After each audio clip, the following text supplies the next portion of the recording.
आपकी English communication कभी improve नहीं हो सकती अगर आप ये 5 मिस्टेक कर रहे हैं तो। Number 1, translate. अगर आप हिंदी से चीज़ों को इंग्लिश में ट्रांसलेट कर रहे हैं तो आप फंसने वाले हैं, क्योंकि बहुत गड़बड़ होती है, बहुत ज़्यादा। मैं आपको एक बार की स्टोरी सुनाती हूँ। एक बार क्या होता है कि मास्टर जी स्कूल में सारे बच्चों को पहले दिन क्या करते हैं, इंग्लिश में कुछ चीज़ें पढ़ाते हैं, ठीक है।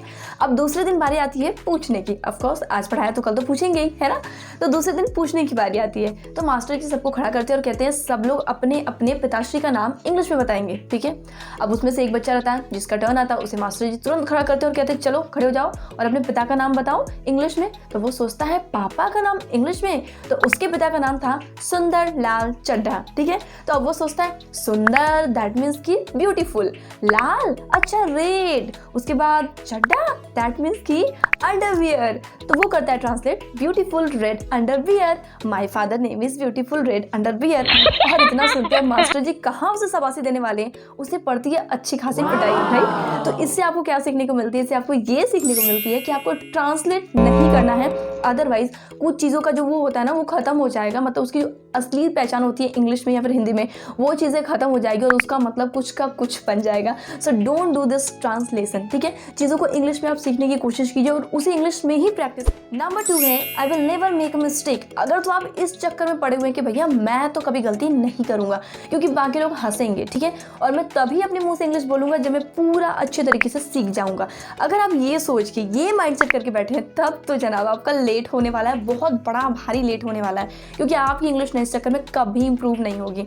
अगर देखिए अगर आप कोई भी चीज़ नया सीखने जाते हैं, कोई भी लैंग्वेज कोई भी भाषा सीख रहे हैं, तो डेफिनेटली कभी ना कभी कोई ना कोई किसी न किसी टाइम पे तो मिस्टेक होगी ही होगी। तो इस चक्कर में बिल्कुल मत रहिएगा कि मैं तो मिस्टेक करूंगा ही नहीं या फिर करूंगी ही नहीं और मैं तभी बोलना शुरू करूंगी जब मैं एकदम मास्टरी हासिल कर लूंगी और डिग्री मेरे हाथ में आ जाएगी इंग्लिश की। जी नहीं, अगर आपको कोई लैंग्वेज सीखना है, कोई भाषा सीखना है, बोलना सीखना है, तो आपको बोलना पड़ेगा।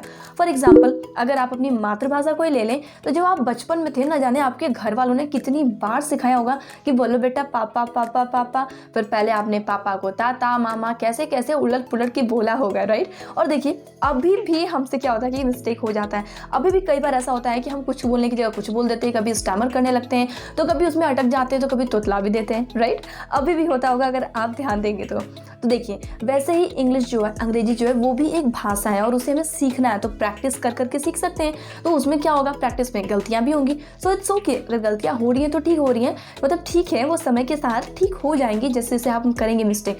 जैसे कि फॉर एग्जाम्पल कई बार क्या होता है ना कि चीज़ें ऐसी होती है कि हमें कोई समझा रहा होता है। फॉर एग्जाम्पल मेरी एक फ्रेंड ना रसगुल्ला खा रही थी, मतलब रसगुल्ला खा रही थी, और वो मुझसे कह रही कि यार बहुत मीठा है, ठीक है। तो मैंने पूछा कि मीठा है तो सॉफ्ट भी दिख रहा है यार, नरम है क्या ये बहुत? हाँ हाँ बहुत सॉफ्ट है, बहुत मीठा, मतलब मज़ा ही आ गया खा के। अब मैं दूर से सोच रही हूँ पता नहीं कैसा होगा, मैं अपने दिमाग में सिर्फ ख्याली पुलाव बना रही हूँ, ठीक है। पर जब तक मैं उसे खुद अपने मुंह में नहीं डालूंगी, टेस्ट नहीं करूँगी, तब तक मुझे एक्चुअली में पता नहीं चलेगा कि आखिर ये कैसा है और इसका स्वाद कैसा है, राइट। तो उसी तरीके से आपको क्या करना पड़ेगा, आपको लेना ही पड़ेगा ये कदम, मतलब ये रिस्क उठाना पड़ेगा। मिस्टेक होंगी, ऑफकोर्स होंगी, बड़े बड़े सेलिब्रिटी लोग इतनी मिस्टेक कर जाते हैं जिन्हें आप फॉलो करते हैं, उनसे भी कई बार मिस्टेक्स हो जाती है बोलने में।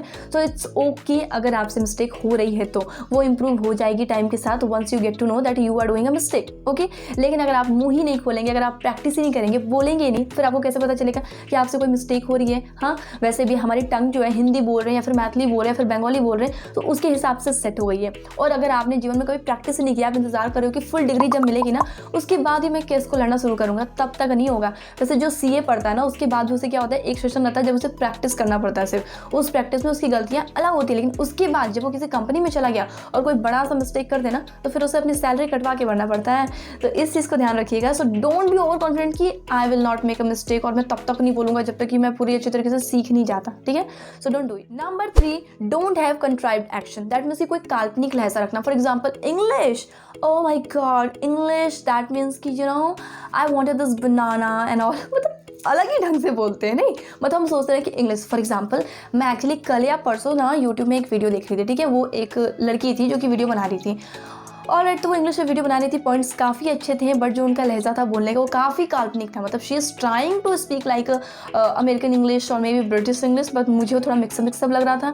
एंड येस, और वो ऐसा ना फील हो जा रहा था कि मतलब ये ट्राई कर रही है, मतलब वैसा बन के बोलने की कोशिश करेगी, क्योंकि टंग उनकी जो होते हैं ना, मतलब प्रोनाउंसिएशन, आधे वर्ड को तो वो खा जाते हैं, राइट। तो जब आप ऐसा ट्राई करेंगे ना तो आपको बहुत प्रैक्टिस चाहिए होगी, अदरवाइज तो आपको ऐसा लगेगा कि वाओ, मतलब वो थोड़ा बन रहा है, बन के बोल रहा था। आपको ये चीज़ नहीं करनी। For example, you know, I like your hair style, it's really nice, I also wanted to do this kind of thing but I don't wanted to copy and all, पता नहीं कैसे अजीब ढंग से बोलते हैं, वो काल्पनिक तरीका।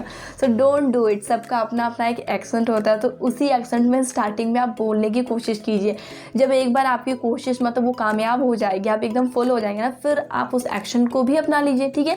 लेकिन स्टार्टिंग में ही अगर आप सोचेंगे कि बस मैं तब मुंह खोलूंगा जब मैं एकदम ब्रिलियंट बन जाऊंगा, या फिर मैं इंग्लिश बोलूंगा तो बिल्कुल अंग्रेजों की तरह बोलूंगा, जी नहीं, आप उनसे भी अच्छी इंग्लिश बोल सकते हैं अगर आप अपने एक्सेंट में ही ट्राई करें तो, okay. 4. Never hate or get jealous with person who is speaking English better than you. Okay? मतलब कि जो आपसे अच्छी इंग्लिश बोल रहे हैं, या फिर किसी भी काम में कई बार लोग अच्छे होते हैं हमसे, तो हमें लगता है यार ये हमसे अच्छा है, मतलब बहुत लोग क्या करते हैं ना, उनसे जेलेसी स्टार्ट कर देते, ठीक है।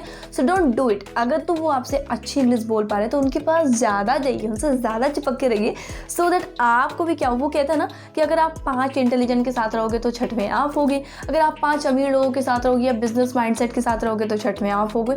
तो सेम चीज़, अगर आपको फॉर्चुनेटली कोई ऐसा इंसान मिल जाता है तो आपको क्या करना है कि आपसे उनसे थोड़ा बना के रखना है अच्छा सा, ठीक है, ताकि उनके साथ आपकी प्रैक्टिस हो जाए। बिकॉज हम जहाँ से बिलोंग करते हैं वहाँ पे मतलब जितना मुझे लगता है, मुझे नहीं लगता है कि हमें ऐसा इन्वायरमेंट मिल जाता है घर में ईजिली जहाँ पे हम इंग्लिश बोल पाए ऑल। सो आप क्या करें कि अगर फॉर्चुनेटली आपको कोई ऐसा फ्रेंड या कोई भी मिल जाता है तो उनसे क्या करें, आप थोड़ा सा अच्छा कनेक्शन बना के रखें, ताकि उन्हें सुन के उनके साथ बोल के ट्राई करके क्या करें ना, आप खुद की लैंग्वेज को सुधार लें। नंबर 5 पर वेरी इंपॉर्टेंट है ये हमारा, that never make a schedule for practice. बहुत लोगों को क्या होता है ना कि वो स्केड्यूल बना देते हैं कि भाई मैं तो रात में 8 से 9 ही प्रैक्टिस करूंगा या फिर करूंगी, ठीक है। So don't do it. ये एक मातृभाषा है, इसको आप चलते फिरते उठते बैठते खाते नहाते हर टाइम पे प्रैक्टिस कर सकते हैं। इसके लिए ना अगर आप पर्टिकुलर टाइम निकालेंगे तो क्या होगा, कई बार एक बार मेरे साथ क्या हुआ था कि मैंने सोचा कि आज शूट नहीं करते, बहुत गर्मी है, काम करते हैं कल शाम में, उस टाइम पे कर लेते हैं। अब मैंने कल शाम को टाइम तो रख दिया या फिर कल दिन में रख दिया टाइम, और क्या हो गया कि कल बारिश हो गई।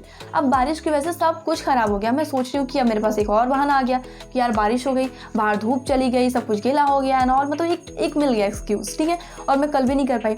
और फिर परसों से वही डेली का रूटीन, मंडे स्टार्ट हो गया एंड ऑल, कॉलेज ऑफिस सारे वर्क स्टार्ट हो गए। अब क्या करेंगे, तो इसके चक्कर में मैं ऑलरेडी 2 वीक्स लेट हो गई, और उससे मुझे ये सीखने को मिला कि हमको स्केड्यूल नहीं बनाना, जो करना है अभी करना कर डालो, ठीक है। और ये तो ठहरा एक लैंग्वेज जिसे आप कभी भी कहीं पर भी कैसे भी करके प्रैक्टिस कर सकते हैं। इसके लिए आपको बहुत अच्छा कपड़ा पहनने का, ड्रेसअप होने का, मेकअप करने का या फिर कोई डिग्री लेने की जरूरत नहीं है। Just start practice, okay. For example अगर आप खा रहे हैं तो you can say I am eating banana, okay. खाना बना रहे हैं तो खाना भी इंग्लिश में बनाइए। Oh, I am cooking today, I am cooking capsicum, या फिर कैप्सिकम ग्रेवी, और कुछ भी जो भी आप कर रहे हैं, okay. For example I am rolling chapatis, I am baking cake, okay. I am going to take shower, I am brushing my teeth, I have to go school, I have appointment, I have a meeting, everything, whenever you get a time, just start practice, okay? Practice करोगे, ठीक है, उतना ज़्यादा आप improve करोगे, trust me. मतलब मैं अभी भी एक लर्निंग फेज पे हूँ, ऐसा नहीं कि मैं बहुत ज़्यादा यूएस के और बीबीसी में एंकरिंग कर रही हूँ, मैं बहुत एकदम टॉप हो गई हूँ, जी नहीं, मैं अभी भी प्रैक्टिस पे ही फेज पे हूँ। बट येस, इन सारी चीज़ों से मैंने क्या किया, ओवरकम किया, मैंने सीखा। That's why today I am sharing all of this point with you guys, so that आप भी इंप्रूव कर। These are the 5 points I wanted to share with you guys. Actually मैंने भी ये पॉइंट्स कहीं से लर्न किए, सीखे, थोड़ा सा एक्सपीरियंस भी आया कि नहीं ये चीज़ें एक्चुअली मैटर करती हैं। पहले सुन के ये लगा था कि यार ग्रामर सीख लिया तो इंग्लिश आ जाएगी, बट नहीं, स्पोकन इंग्लिश के लिए आपको स्पीकिंग की प्रैक्टिस करनी पड़ती है। सो यस, आप भी प्रैक्टिस कीजिए। And yes, that's it guys for today's video. If you find this video useful then don't forget to like, share with your friends and family और who needed this video, okay. And yes, don't forget to subscribe my video, because अब से मैं consistent करने की कोशिश कर रही हूँ, मतलब करूँगी ऑफकोर्स। नया कुछ ना कुछ लर्निंग एटीट्यूड है, तो ऑफकोर्स इसमें कुछ ना कुछ लर्निंग से रिलेटेड मैं वीडियोज़ डालती रहूँगी। तो आप प्लीज़ देखिएगा, और अगर कुछ कमेंट, कोई नया टॉपिक हो तो आप ज़रूर कमेंट कीजिएगा। And please don't forget to subscribe and I will see you in my next video. Children take care, bye. And yes, आप मुझे कमेंट करके ज़रूर बताइएगा कि आप क्या इन 5 टॉपिक से मतलब रिलेट कर पा रहे हैं, पॉइंट। बाय।